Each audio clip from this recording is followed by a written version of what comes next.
A very good evening to our viewers. Thank you for joining us on Election Watch. This is a platform by Namibia Media Holdings where we talk about everything related to the election that is taking place tomorrow. That is the Presidential and National Assembly election, and a very watershed moment for our democracy. And we are here to speak about anything and everything related thereto. My name is Taiwan Jabela, and I'm joined in studio by my colleague Matthias Haufiku, who has been following this election closely, and we are going to rely on his input also on this process. Thank you, Matthias, for joining us. It's been a long year talking about elections. Tomorrow is finally taking place. Yeah, tomorrow is Judgment Day. We will be at the polls. So I think everyone is excited.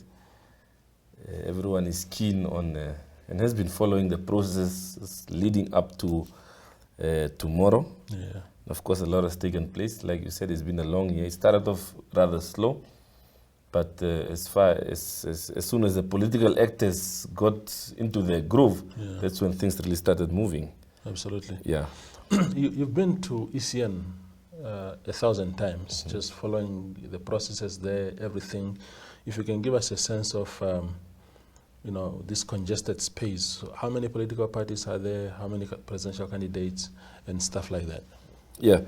ECN, their headquarters has been a hive of activity since the beginning of the year. And everyone would agree that since when they rolled out the general registration of voters, everything has been going quite smoothly.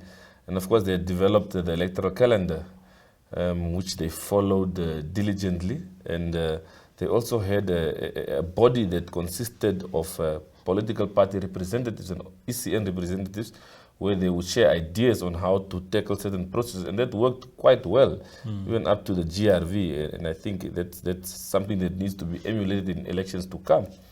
Of course, the biggest issue, I think, would be the issue of the ballot papers, as far as the electoral calendar is concerned.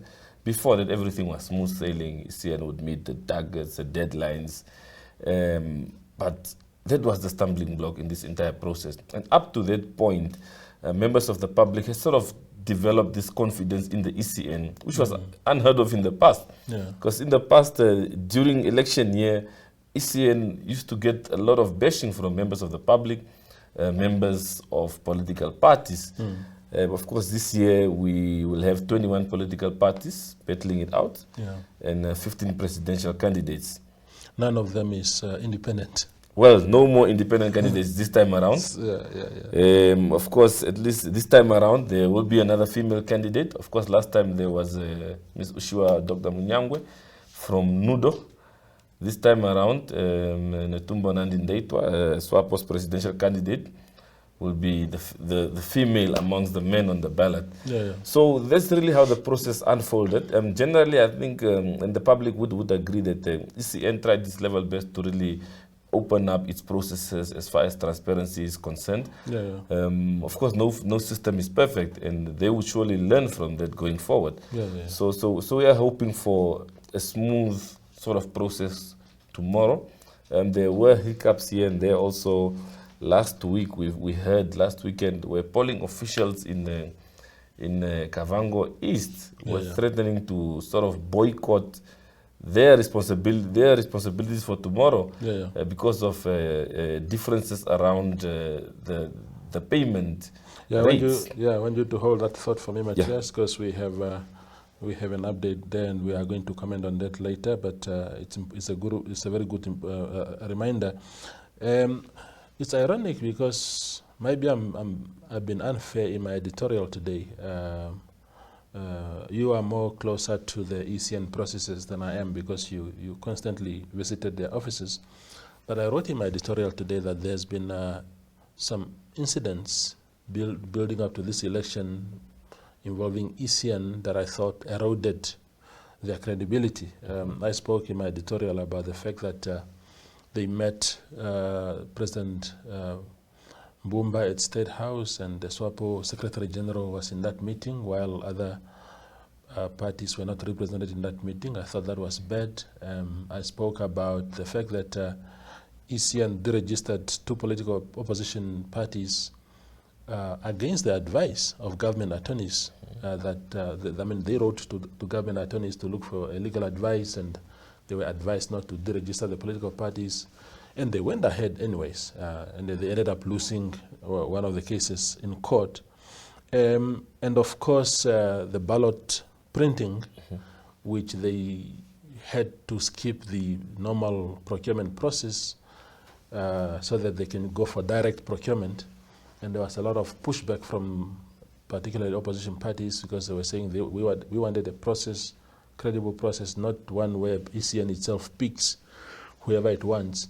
And I then said that tomorrow's election is actually an opportunity for ECN to self-correct, because if against that background, if they can really do a transparent and credible election tomorrow, then I think they will come out with their reputation intact. Yeah, most definitely. Like I said, there's been several hurdles leading up to the big day, and hopefully it's been a learning curve for them. We do hope that whatever mistakes were made were genuine and not sort of planned. Generally, we've seen that now that we are back to the ballots again, voters would be keen to see how are we going to do things differently, so we don't wait for 7 or 8 days for the results. Because that's where the rumor mill sort of feeds on. And that's where issues of credibility and transparency also sort of take the flag. And it's important, and I hope they are prepared to ensure a smooth election tomorrow, smooth voting process, and post-voting, the result verification process and the result announcement process should be not one that whereby we use the verification as an excuse to delay the announcement of the results. Because you want everyone to be at ease, say the process, and everyone will not, there's no one who would be sort of oblivious to the fact that the results cannot come out, say maybe 12 hours after voting. Of course, it's a manual process, so everyone would give ECN a reasonable time. But what is a reasonable time?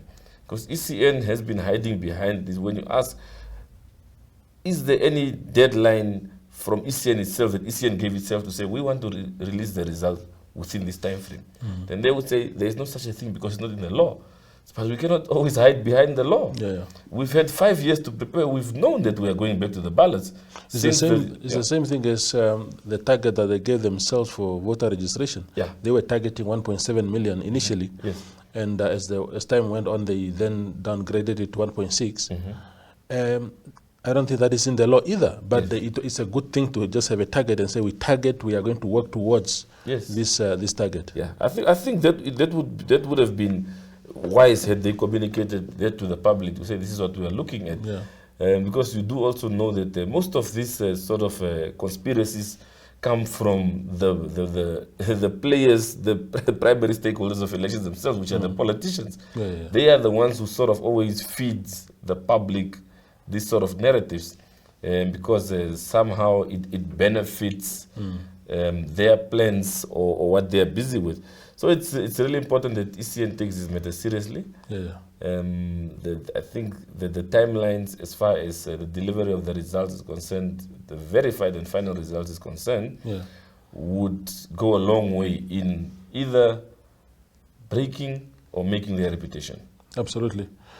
We now go from region to region where our reporters are fielded to make sure that there's no inch of this country that is not covered as far as Namibia Media Holdings is concerned. We start with Kavango East region, where the ECN regional election officer there, Paulus Sifire, actually is talking about what Matthias was just saying a while ago about the fact that some of the polling officials in the region are threatening to boycott the job tomorrow if certain pay demands are not met.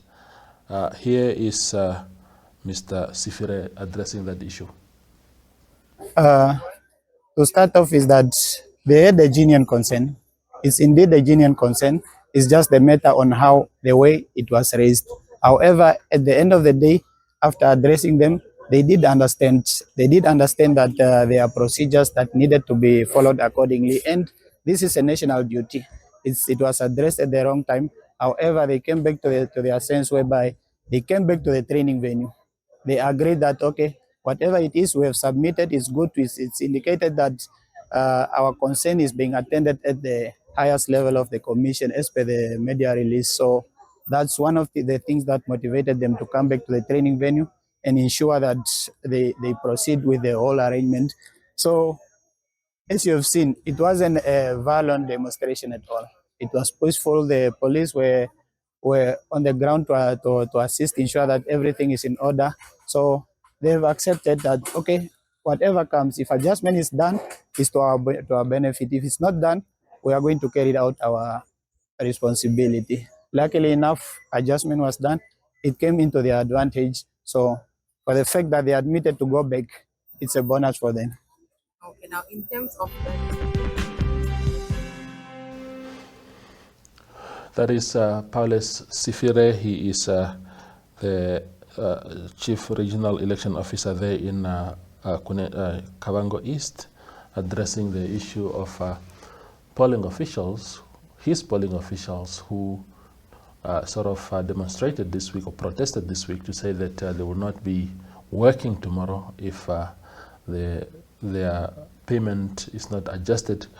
You were commenting on that issue, Matthias. There seems to be some sort of light at the end of the tunnel. There seems to be some consensus. What are you picking up? Yeah. It seems that matter has since been cleared. The issue was they felt that the daily rate was too low. Yeah, hence the action that they took.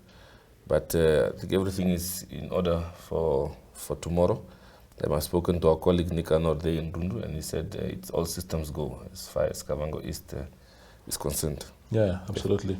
Now, staying with Kavango East region, we also, our colleague there, Nicanor Nangolo, has spoken to the Deputy Commissioner for Crime, or rather it's a Crime Prevention Commander in Kavango East, that is Lucia Kahure, who are just commenting on how prepared the police are in the region. Let's have a look.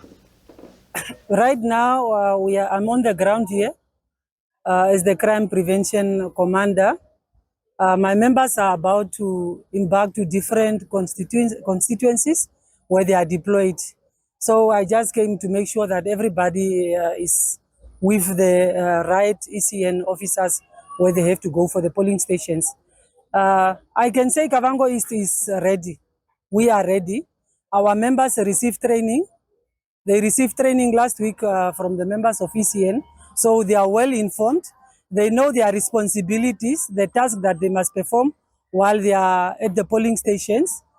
They were also briefed by the regional commander Friday last week, where they were informed also and reminded on their mandates, their responsibilities that they must perform while they are there.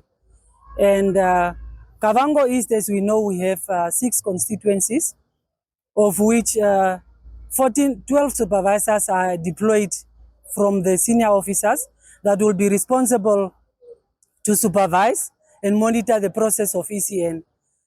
We have 168 polling stations in Kavango East. 336 members are deployed, 2 per each polling station, that will make sure that this process is effective and without any hindrances.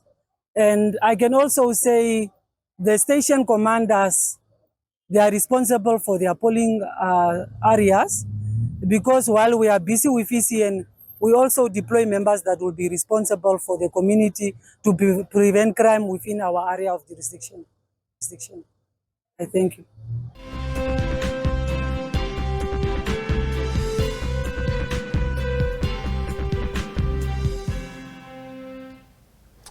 That was Lucia Kahure. She is a Crime Prevention Commander in Kavango East, just urging the people there to make sure that they are orderly and lawful in their conduct tomorrow, so that the democratic choice is protected.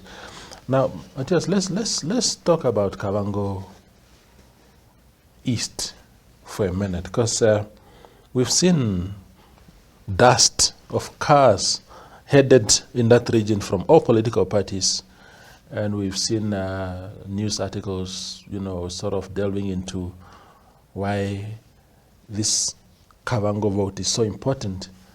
Some people calling them kingmakers of some sort and whatnot. What are your thoughts about the importance of the two Kavango regions, of course, including Kavango East, insofar as this election is concerned? Yeah, firstly, politics is a numbers game. And those two regions are amongst the most populous regions in the country. Secondly, politicians, you've seen them flocking there. Even parties that never went there as far as campaigns are concerned, they've been flocking there. And what you see them doing is sort of preying on the suffering of the people in that area. I mean, Kavango region is one of the two regions are amongst the poorest regions in the country. So that's really what politicians are trying to tap into. Say, look at the standard of your living conditions. Why don't you consider us as an alternative? So people would say, why don't you give us another chance?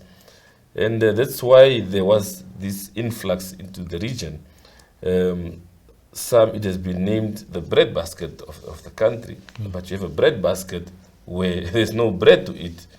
There's the river running across the two regions, but still the amount of poverty, the level of poverty in those two regions is unthinkable. A river town like Rundu not having water. Yeah.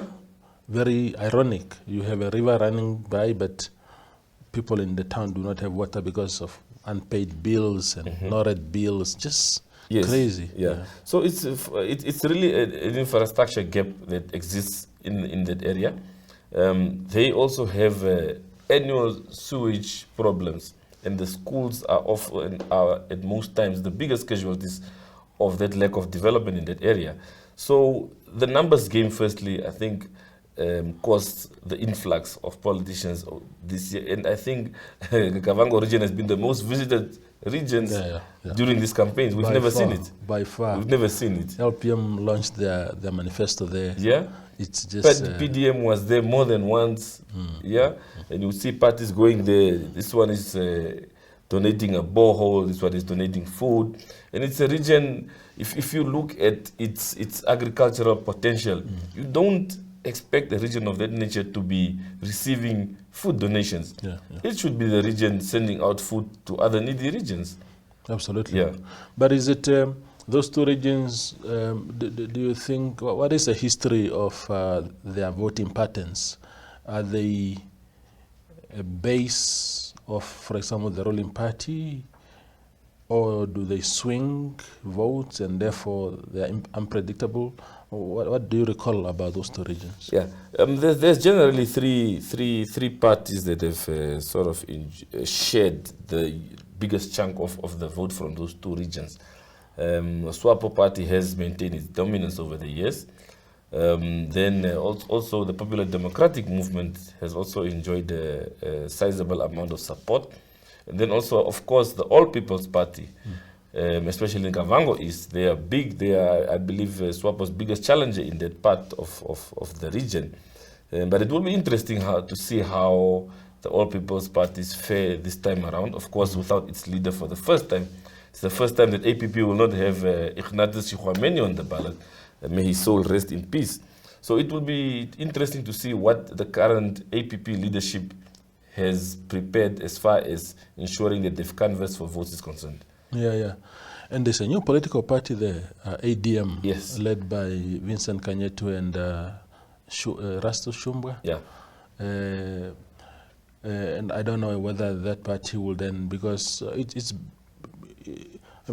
anchored within that area. Yeah. And Kanyetu having been, because Kanyetu has crisscrossed between PDM, APP, and now with this party, yes, maybe even in his own individual capacity can pull some voters towards his party. Yes. The analyst expects ADM to eat into the APP and PDM vote in those areas. Of course, Vincent Kanyetu has been there. He's well known in those circles. He knows which buttons to press. But it will be interesting to see whether there is an appetite from voters in that area to move their votes to a new political organization. Of course, ADM is one of the debutants in these elections. So it will be interesting to see how the new kids on the block would fare in that regard. Absolutely. We will now go to Erongo region, where our colleague Leandrea Mowers has prepared content. First, she spoke to the Erongo Regional Commander, Commissioner Nicolaus Kupembona, who has basically urged members of the public to be respectful and also assured that even though they are keeping an eye on the elections, normal police operations in the region will continue. Let's speak to that. But after that, as a matter of fact, we will continue to another content coming from the same region. This is in Arande's constituency, where Joseph Muteho, the returning officer for the constituency, also shares some thoughts on their preparedness for tomorrow. I wish everybody a fruitful day of voting, and please let's allow one another, and let's stand in the queues without even pushing one another, because everybody will get a chance. And above all, please, the business owners, especially those liquor outlet owners, it's my humble appeal that please let's respect this day and ensure that we don't sell alcohol. To the voters, go there while you are sober, because your vote is very important. What I want also to reassure the public is that as much as we are also taking care of the elections or the voting process, we will not compromise on our mandate, meaning the day-to-day activities of the Namibian police force will still continue. Members of the public can still come and lodge their complaints at the church office, and everything will be taken care of. We will not neglect any part of our duties.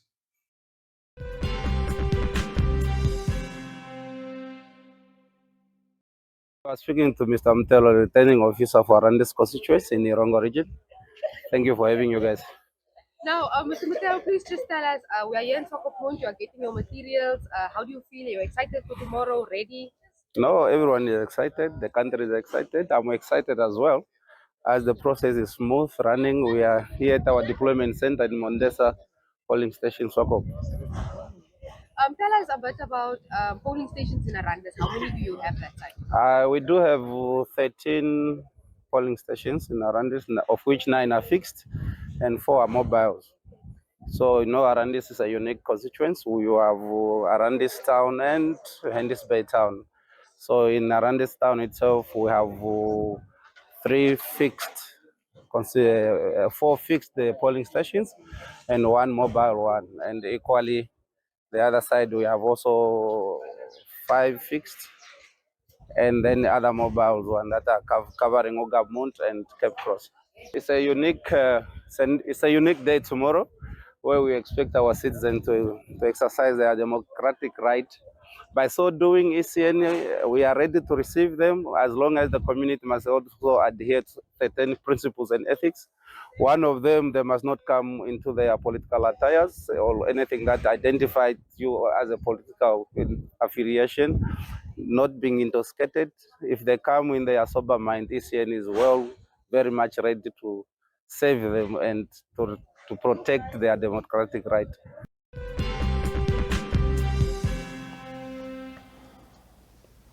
That is the police chief in Erongo region, Nicolaus Kupembona, and also returning officer in Arandes constituency, Joseph Muteho, speaking to our colleague Leandrea Mowers.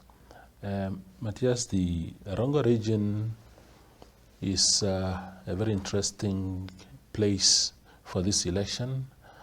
We've seen what happened there in 2019. And in my naivety, I thought maybe that has changed. But when you look at the special voting that took place 2 weeks ago, the IPC seemed to be still enjoying some support there. What do you anticipate as far as the outcome of Erongo is concerned? If you look at the past 5 years, you'd see that SWAPO has been pushing hard to regain lost ground there. And IPC, has not been resting on its laurels. They've also made sure, because I think they were probably aware to say that SWAPO will not sit back, they will try and regain this. And that's the battle that has played out over the 5 years. Just look at the fights within the Walvis Bay municipality. IPC with SWAPO. So that's how things are going to play out this time around, and you saw it in the special vote. One thing I must say is I'm impressed by how IPC, especially considering the fact that they were not in the National Assembly. Because National Assembly is normally the structure that helps you maintain relevance and be in the eyes of the voters throughout the 5 years, where you are sort of seen as to be doing something. And they were not there, but they ensured that they have various activities to keep them there within the public political space. So it will be interesting to see how things play out there. The issue, of course, of the fishermen, I'm still surprised it has not been resolved by now. One would have thought SWAPO would have used its dominance to sort of quell that fire before tomorrow's polls, because we saw what it did to them in 2019. So the lackluster approach that SWAPO took to really douse that fire, it surprises me for a party who says it wants to regain that part of the country, and it's a critical part of the country. It's a key trading hub. I mean, that's where the biggest port is. So it's a very critical part, and you'd understand why everyone wants to be in charge in that area. But also, if you come inland towards Arandes or Marurus and so on, that's where the other smaller parties would then start also showing their dominance, the UDFs and so on, Daures and so on. You'd see them playing out there. But as far as I think the bigger urban centers are concerned, you would see SWAPO, IPC, and perhaps PDM calling the shots there. What you're saying is true. I mean, we know that Walvis Bay and Erongo was lost mostly due to fish rot, and we know the damage that fish rot has caused to normal people there. And there were interventions and promises, and but government, because they have the bargaining power, they offered private companies, to say, we are going to give you fishing quotas in return for absorbing some of these guys who are on the streets. And then there were issues there, and government couldn't just withhold or pull back their quotas and say, if we are not playing to the rules that we've set up, then we are going to, things are still pending. In September, I went to have an election town hall meeting in Walvis Bay, and I was anticipating at least 50 people, 100 people in attendance. And then we ended up having nearly 600 people, the majority of whom were those fishermen. They came in huge numbers, and they really poured their hearts out that night to say, this cannot be correct. Because some people were at sea, and then they were put in factories where they are now mopping the floors and earning $4,000 a week. I mean, a month, while they were earning 20 or 18,000. So they didn't handle it very well. So I doubt if those dynamics of 2019 have actually disappeared. They seem to be still at play. Yeah, I think a huge number of them are still in play. So it's either one of the two. It's either the SWAPO-led government is complacent, or they don't understand the impact this situation has on voting decisions. One would have expected, and you should take off their hat for them. They really tried to sort of take care of the situation by giving quotas to private firms and so on. But the problem is they left it there. Yeah. They didn't follow up and monitor whether what these private firms promised actually happened. And that's why you see where you saw fishermen being employed for 1 week and they said, no. We can't just take jobs just for the sake of being employed. And the dynamics, especially for these elections, would be that there has been a fade in as far as voting on emotions, the struggle sort of narrative. That has been fading away. And I think SWAPO saw that, because you see how they turned sort of the way they campaigned, how they turned it around. It was the music bashers, it was the mega star rallies. So they can see what's coming. But is it too little, too late? Or were they in time with those interventions? Yeah, no, that is. I mean, I know that the special voting sample is very small. It cannot really be used fully to tell us whether the tomorrow's election will emerge out also that way. But it gave us very important clues to say that certain things might come out this way, irrespective of what transpired there. People in the Erongo region that I spoke to when I was there in September for my town hall meeting, a lot of them seem to be happy with the administration of Swakopmund. It is Walvis Bay where there seems to be a lot of problems. I think the Red Force thing, they are saying the roads are in bad state. This week there were video clips of sewage water flowing on the streets. And crime has gone up also. You couldn't just walk around in Walvis Bay these days. You'd be stabbed, there's so many, if you look at the police report, there's so many things coming from there. Yeah. And there's a blame game going on now. On crime, the IPC people are saying, look, we don't control the police. That's a national police job. And SWAPO is in charge of the national police. So crime is on them. SWAPO is, in the meantime, is saying, look, all these problems about water being cut off, the state of the roads, the sewage, that is on you.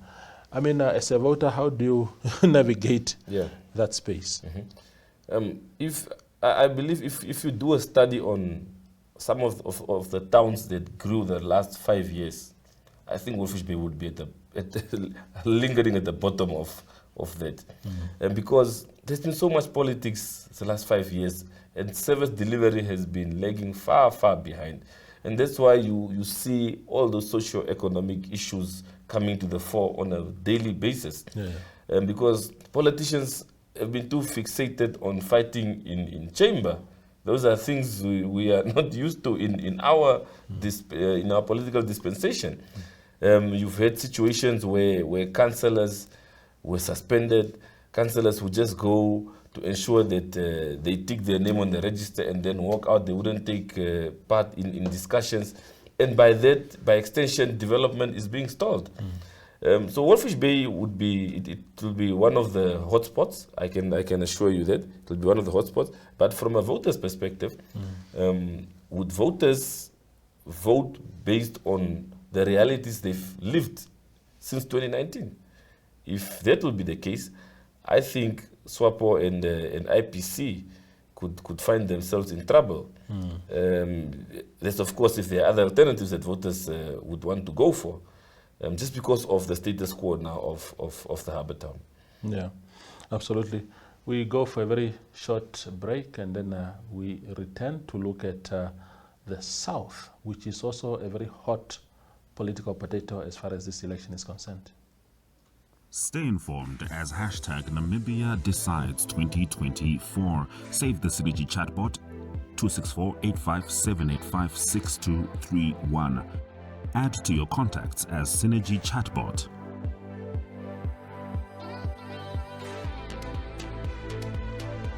Open the WhatsApp chat. Type elections.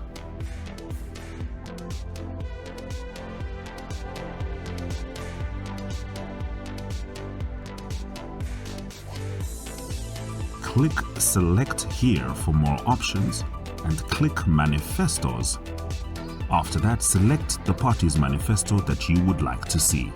Hashtag Namibia Decides 2024.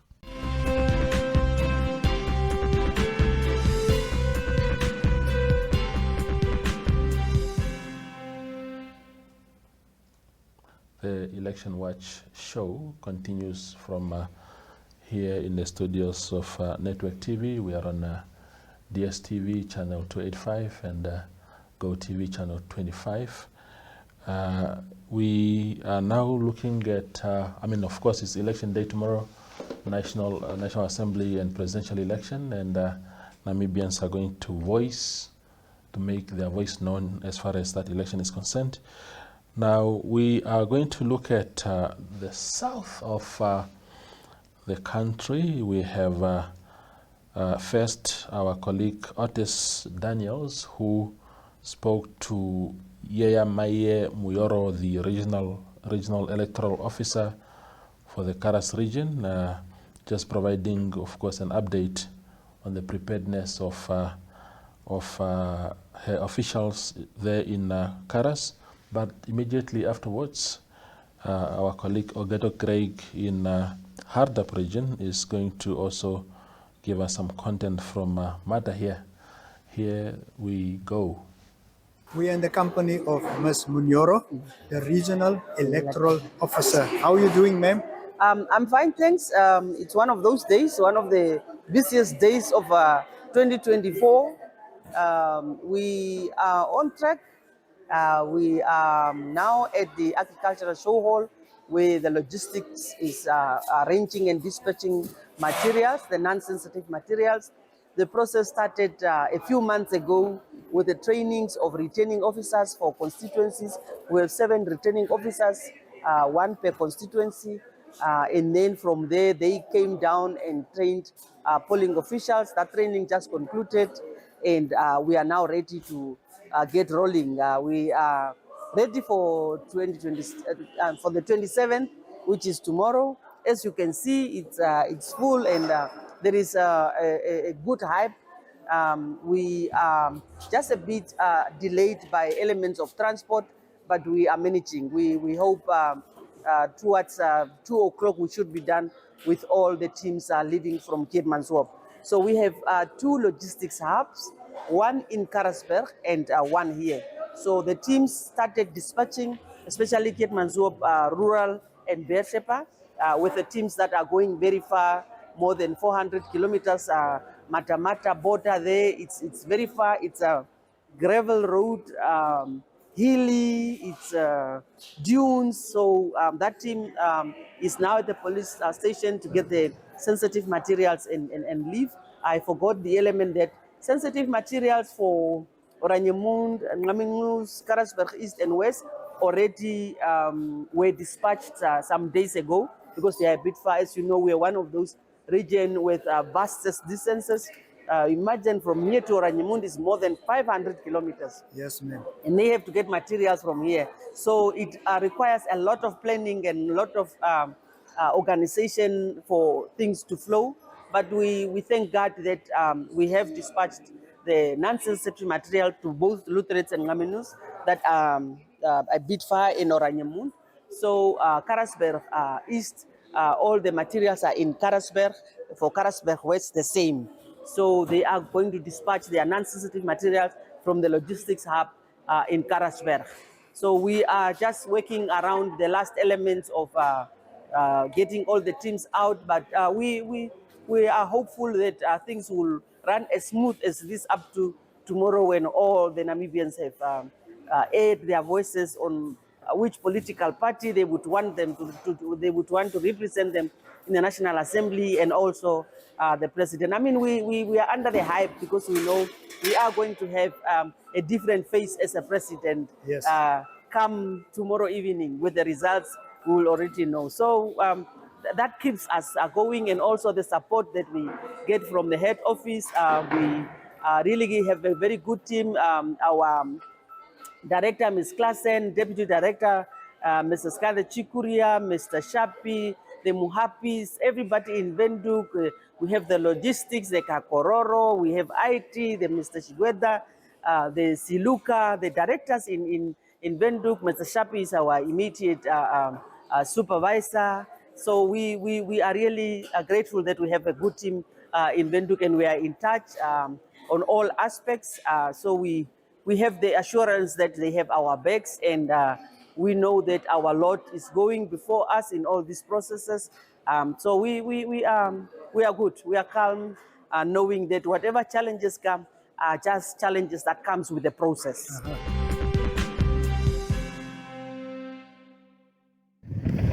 Good day, everybody. My name is Aubrey Saladi Oswarboy. We are at Malta Hohe in front of Moria Khamiendas Church, where the voting point is going to be. And I heartily invite everybody to go make your vote, because for me, I'm voting because we want change in Namibia. We want things to be different from it has been for the past few years. So come make your vote, everybody, because your vote counts and you can make a change.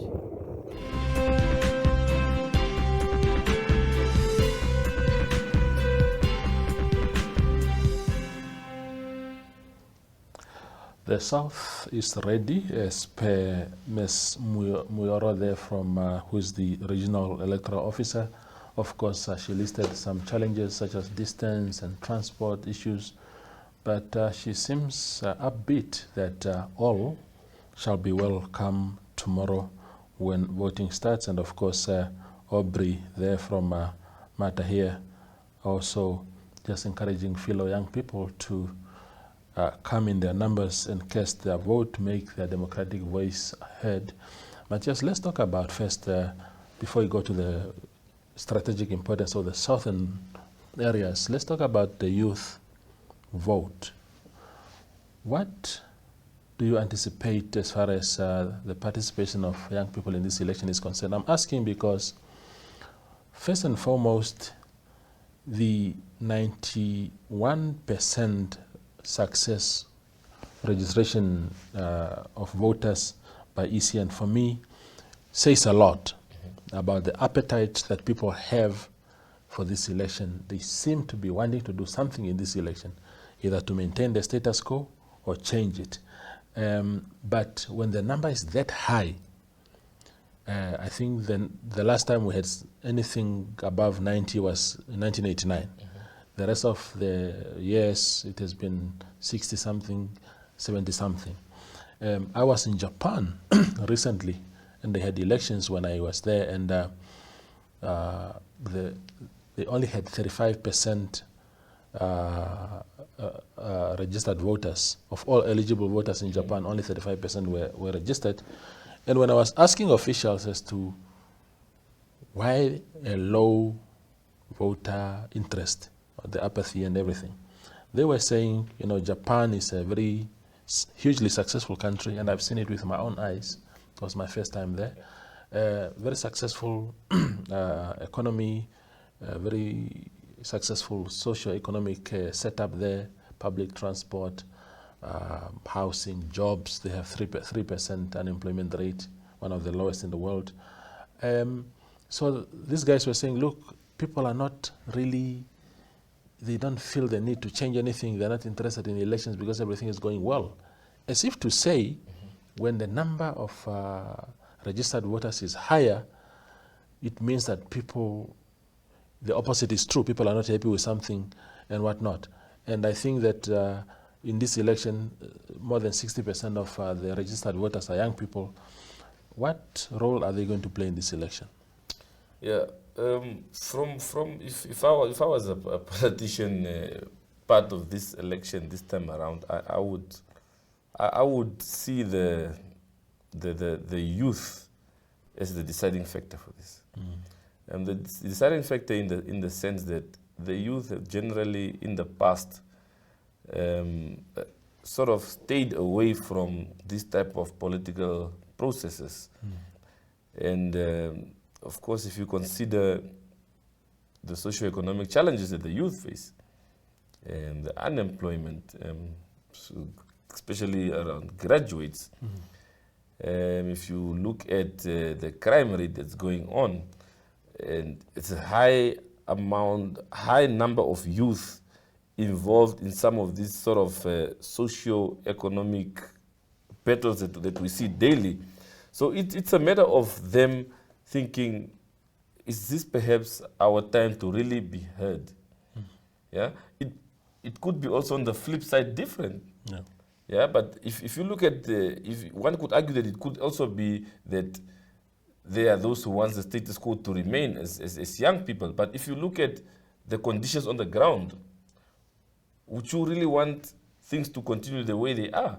50% unemployment. Yes. Yeah. So it's either you want a serious alternative that is going to show you that they're going to do things differently, or you would want serious commitment from those in power to say, we've heard you, we will look into this and we will address this, things will get better, give us another chance. Yeah, absolutely.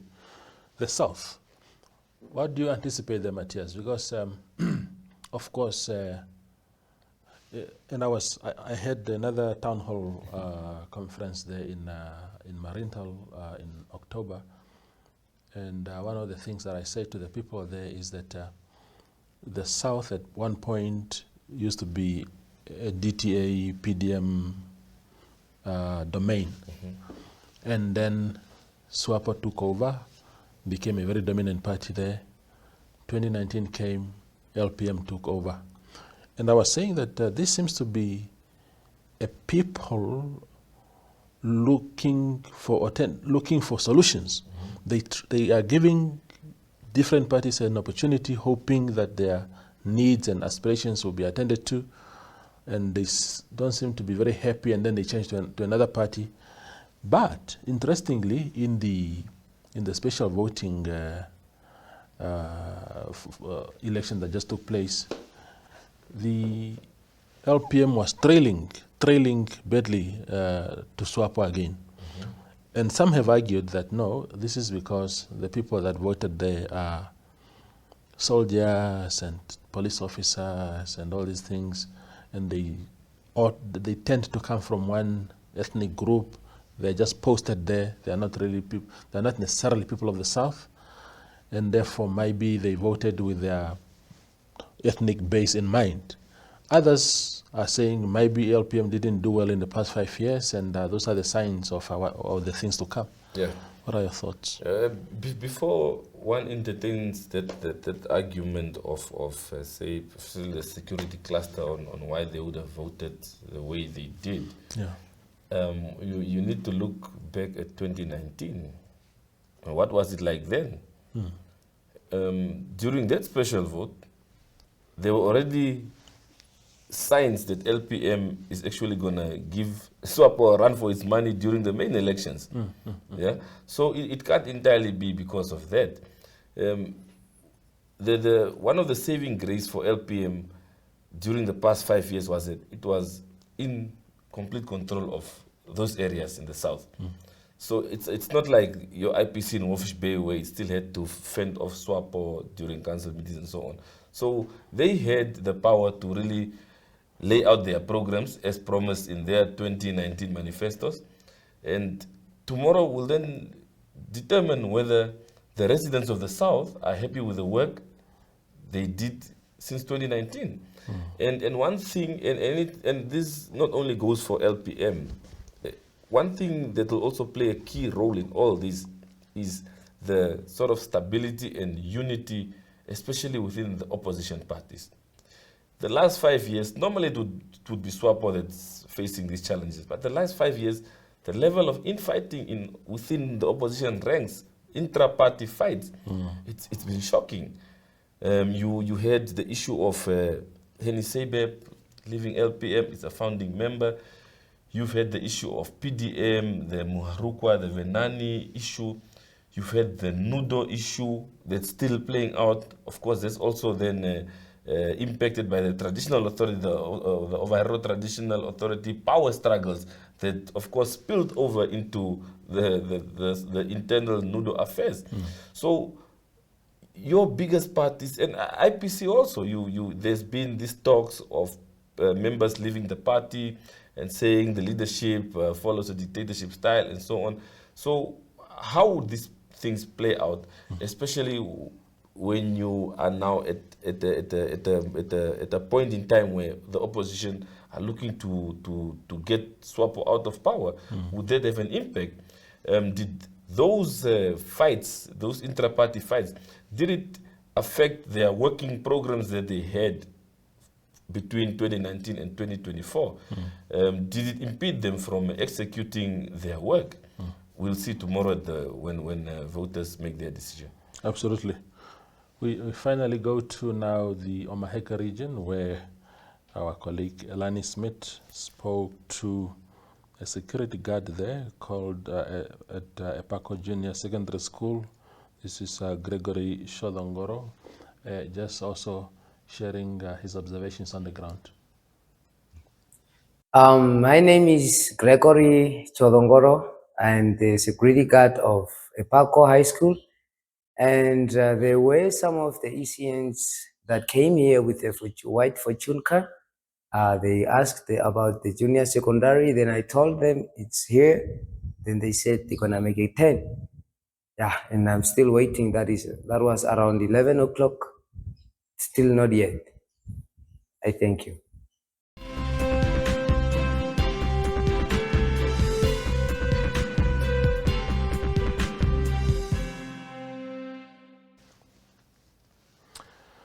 We are now drawing to the closure of tonight's edition of Election Watch, but before that, we just want to share a bit of where you can follow these results as far as the Namibia or Network Media Hub platforms are concerned. Of course, Network TV is one such platform. It will be amazing to tune in because we are going to have a lot of information coming out, the graphs, the numbers as they come through, they will be on this screen. And of course, there's also our chatbot number, which is 085-783-623. That is 085-783-623. That number, you can save it. And then on WhatsApp, you can then go to that number, look for elections, and a lot of things will pop up there to just keep you informed. We also have a website strictly dedicated to the elections results, as far as election results are concerned. Matthias, thank you for making time. I think it's exciting times, not only because we are ticking off this box so that we can restore normality and relations that are broken, family ties that are broken, people can start greeting each other again. But I think also because this is going to be perhaps the most contested election in Namibian history, and that ought to give us a bit of excitement as observers of politics and as a people. Yeah, most definitely. And of course, the 90% registration of eligible voters already shows the level of interest in this election. Of course, every voter would want to be part of this for their own reasons, for their own interests. So we would see how it plays out. But it will be interesting to see how parties fare in these elections. Some of them, this might be their last. Some of them have gone into these elections already limping. Some of them have come out of the wilderness to come and partake, and hopefully a sort of a last throw of the dice for them. Some would want to improve on their performance of 2019. So it will be interesting to see what the voters decide. I mean, all the parties had their final rallies last weekend. The fate is now in the hands of the voters and not the politicians and political parties anymore. So let's see how it plays out tomorrow. Absolutely. That is Election Watch for you tonight. Thank you for watching, and all the best for tomorrow. Please go out, make your democratic voice known so that we can shape our country, all of us, together. Thank you for watching. Stay informed as hashtag Namibia Decides 2024. Save the Synergy chatbot 264-85785-6231. Add to your contacts as Synergy chatbot.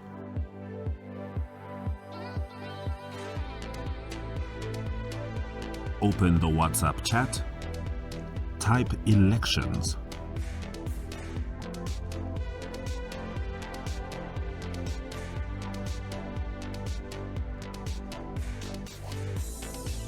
Click Select here for more options and click Manifestos.